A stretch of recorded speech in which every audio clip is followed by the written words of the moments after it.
یہ جاری رہتی ہے۔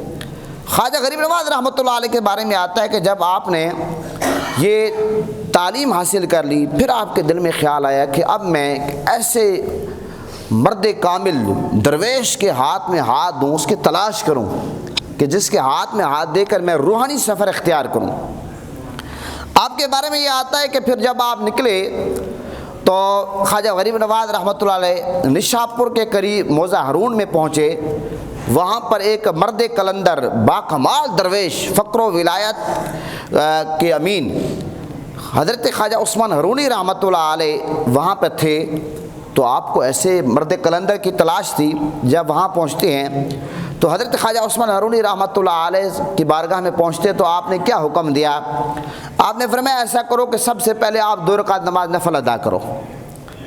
حضرت خواجہ عثمان ہارونی رحمۃ اللہ علیہ نے خواجہ غریب نواز رحمۃ اللہ علیہ کو کیا حکم دیا کہ سب سے پہلے آپ 2 رکعت نماز نفل ادا کرو، اور وہ اس طریقے سے ادا کرو کہ سب سے پہلے آپ یہ کام کرو کہ جب 2 نفل پڑھو ایک مرتبہ سورہ بقرہ پڑھو۔ اب سورہ بقرہ کتنی بڑی ہے، سورہ بقرہ پڑھو اور 60 مرتبہ سبحان اللہ اور 1000 بار سورہ اخلاص پڑھو۔ یہ تھے آپ کے مرشد کے حکم کے مطابق 2 نفل۔ سورہ بقرہ پڑھو، 60 مرتبہ سبحان اللہ پڑھو اور 1000 بار سورہ اخلاص پڑھو۔ آپ نے اپنے مرشد کے حکم کی تعمیل کرتے ہوئے اسی طریقے سے 2 نفل ادا کیے۔ 2 نفل پڑھنے کے بعد آپ کے پیر و مرشد حضرت خواجہ عثمان ہارونی رحمۃ اللہ علیہ نے پوچھا، اے معین الدین چشتی، اب ذرا تو نگاہ اٹھا، تیری نگاہ کہاں پڑتی ہے؟ تو پھر آپ نگاہ اٹھاتے ہیں، عرض کرتے ہیں مرشد کی بارگاہ میں، حضور اب تو میں عرش معلیٰ تک میری نگاہ پہنچ گئی۔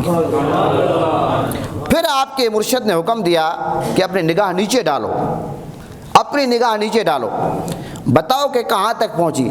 عرض کرتے ہیں حضور اب تو میں تحت الثری تک میری نگاہ دیکھ رہی ہے۔ اور پھر کچھ دیر مراقبہ کرنے کے بعد آپ کے مرشد گرامی نے خصوصی توجہ فرمائی کہ پوچھا کہ اب ذرا آنکھیں کھولو۔ آنکھیں کھولتے ہیں، عرض کرتے ہیں مرشد کی بارگاہ میں، حضور اب تو میں 18,000 جہان کو دیکھ رہا ہوں۔ محترم حضرات، جب آپ کے پیر و مرشد نے یہ تمام معاملات دیکھے بہت خوش ہوئے اور کہنے لگے الحمدللہ تمہارا کام مکمل ہو گیا، اب تم خلق خدا کی خدمت کرو اور لوگوں کو رشد و ہدایت کی طرف بلاؤ۔ محترم حضرات، بتانا مقصود یہ ہے اولیاء اور صوفیاء اس طرح اپنے مریدین کی تربیت کرتے تھے۔ یہ جو آج کل آپ معاملات دیکھتے ہیں کہ بس صرف خانہ پوری کرنی ہے، بس لوگ اس چکر میں ہوتے ہیں کہ میرے مریدین کی تعداد ہزاروں اور لاکھوں میں ہو اور لوگوں میں عوام میں شو ہو کہ میرے مریدین کو تھوڑے نہیں ہیں۔ پہلے یہ معاملہ نہیں ہوتا تھا۔ محترم حضرات، پہلے جب کوئی بیعت ہونے کے لیے جاتا تھا، پیر و مرشد سب سے پہلے اس کی تربیت کرتے تھے اور جب اس قابل سمجھتے تھے کہ اب یہ لوگوں کی تربیت کے قابل ہے، یہ روحانی جو سفر ہے اختیار کر سکے گا، تب پیر و مرشد اجازت دیتے تھے کہ اب جاؤ آپ لوگوں کی خدمت کرو۔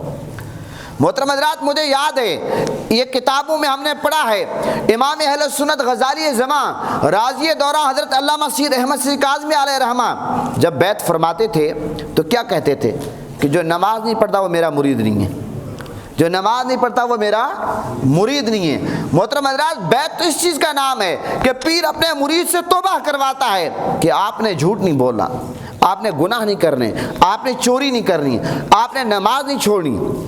محترم حضرات، بزرگان دین کا یہ طریقہ کار ہوتا تھا، لیکن افسوس آج کل لوگ، کوئی کہتا ہے کہ ٹیلی ویژن کے ذریعے آپ بیعت ہو جاؤ، کوئی کہتا ہے کہ خط و کتابت کے ذریعے آپ بیعت ہو جاؤ، کوئی کہتا ہے کہ مجمع میں سارے ہاتھ کھڑا کر دو، اور کوئی تربیت کا معاملہ ہے ہی نہیں۔ بس صرف یہ ہے کہ مرید پہنچ جائے، 500 1000 کا نوٹ نکالے، نذرانے کے طور پر پیر کی بارگاہ میں پیش کر دے۔ پیر کو کوئی فکر نہیں ہے کہ میرا مرید نماز پڑھتا ہے یا نہیں پڑھتا، پیر کو کوئی فکر نہیں ہے کہ میرا مرید کن حالات سے گزر رہا ہے۔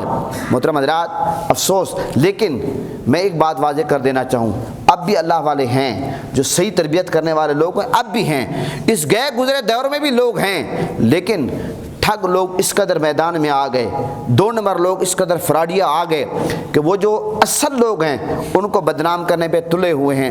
اور ہماری عوام بھی آپ کو پتہ ہے ماشاءاللہ سادگی پر جب بھولے پن پہ آئے تو پھر اس کی انتہا نہیں ہوتی، اور جب ہوشیاری پہ آئے پھر بھی اس کی انتہا نہیں ہوتی۔ تو اس معاملے میں ہماری عوام بہت سادہ ہے، لہٰذا لوگوں کے سوال سے خاص طور پہ خیال رکھنا چاہیے کہ اس مرد کلندر کے آپ ہاتھ میں ہاتھ دیں جو آپ کی تربیت کرے، جو خود راہ راست پہ ہو، جو خود صراط مستقیم پہ چلنے والا ہو، جو شریعت کی پاسداری کرنے والا ہو۔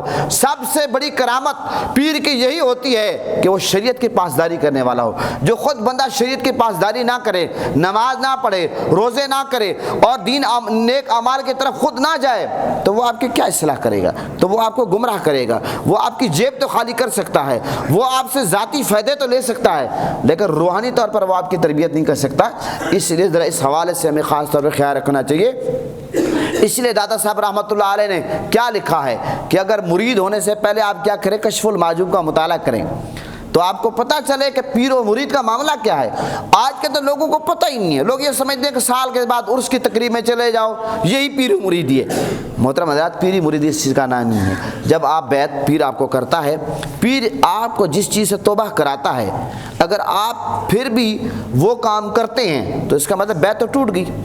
یہ بیعت تو ایک قسم کا وعدہ ہے، ایک قسم کا پیر آپ سے عہد لیتا ہے کہ آپ نے یہ کام نہیں کرنا، اور پھر پیر آپ کو ایک چیز بتائے کہ آپ نے ایک وظیفہ پڑھنا ہے، نماز کے بعد درود شریف اتنی مرتبہ پڑھنا ہے، سبحان اللہ اتنی مرتبہ پڑھنا ہے، آپ وہ پڑھتے ہی نہیں ہیں۔ تو اس کا مطلب پیر کی بات تو آپ نہیں مان رہے۔ اور پیر اگر آپ سے یہ پوچھتا نہیں ہے کہ آپ وظیفہ پڑھ رہے ہیں یا نہیں پڑھ رہے، آپ نماز پڑھتے ہیں یا نہیں پڑھتے، اس کا مطلب ہے کہ پیر کو کوئی سروکار نہیں ہے آپ سے، پیر نے آپ سے فائدہ اٹھانا ہے۔ حضرات محترم، کسی بھی صورت میں اس بات کا مقصد یہ نہیں ہے کہ اصل لوگ نہیں ہیں، اصل موجود ہیں، اور یہ جو نقلی 2 نمبر لوگ مارکیٹ میں ہوتے ہیں یہ بتاتے ہیں کہ اصل موجود ہیں۔ دیکھیں میرے شیخ طریقت کے لخت جگر سید حامد سی کاظمی بڑی خوبصورت مثال دیتی ہیں۔ دیکھیں اگر 5000 کا نوٹ مارکیٹ میں جعلی کرنسی آ جائے تو مجھے آپ یہ بتائیں، کیا آپ اصل جو کرنسی ہے اس پر 5000 کا نوٹ پہ پابندی لگائیں گے؟